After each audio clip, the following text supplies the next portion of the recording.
mga maling paakala tungkol do'n sa dental health na kailangan natin maitama, Doc Delcoro? Thank you po. Yes po 'no.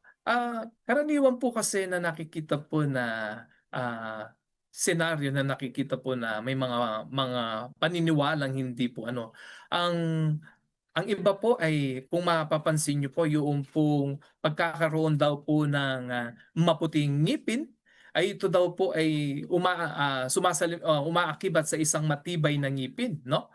So hindi po ito totoo na ito po ay walang katotohanan dahil ang pagkakaroon po ng isang matibay na ngipin ay ang regular po na pagsisipilyo, pagfo-floss, at the same time po pagpapatingin po sa ating mga dentista.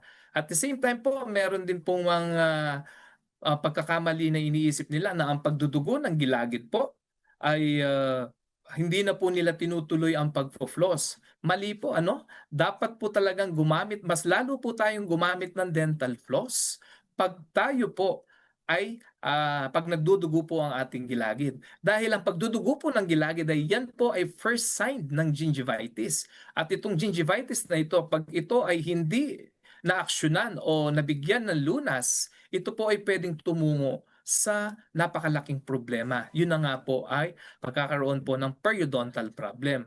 Ang isa pa pong myth diyan na sinasabi nila ay yung pong, ang pagsisipilyo daw po ng, gusto nilang magsipilyo ng, parang napaka-ano sa pagsisipilyo 'no, napaka-hard ng ano at mga hard bristles pa ang gusto sa mga sipilyo. Pero ang tutuusin po, kailangan lang pong magsipilyo is dapat lang po yung pong gentle na pagsisipilyo na makuha lang po natin ang at least 2 beses sa isang araw na tayo ay makapagsipilyo, makapag-floss, ay isa pong malaking bagay na ito at malaking, ah ano na po natin ito, kontribusyon na hindi po siya basta-basta, ang ating mga ngipin ay mapapangalagaan po natin.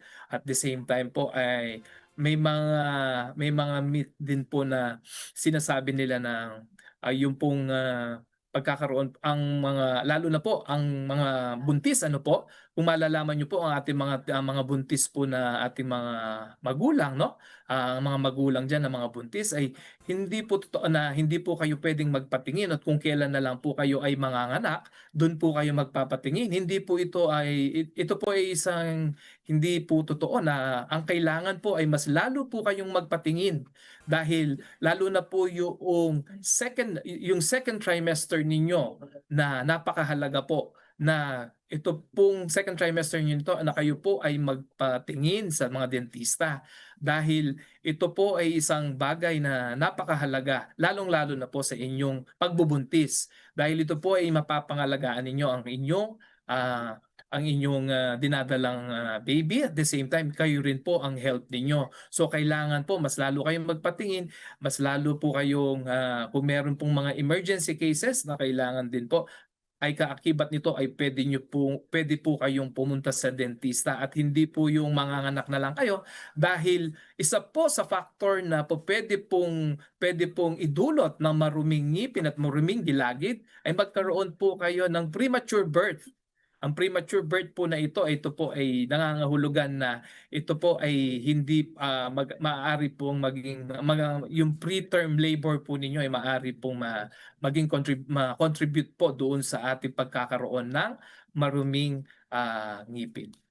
Yun po. Hmm.